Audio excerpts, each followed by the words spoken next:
छोटा सा मेरा जहां है खुदा। ही अशी आहे की अर्जुनाला कृष्णाने सांगितले आणि भागवत हे असं आहे की कृष्णच आहे, पण कृष्णाने प्रेम कसं करावं, प्रेम किती उच्च कोटीचं असतं हे आपल्याला त्यात दाखवलेलं आहे. म्हणजे भागवत आणि गीता ही वेगळी नाही आहे, पण तुम्हाला त्यातला भेद सांगितला आहे की हे असं आहे.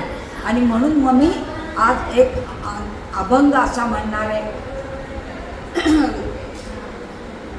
रमले संतात मन माझे, रमले संतात, रमले संतात मन माझे, रमले संतात.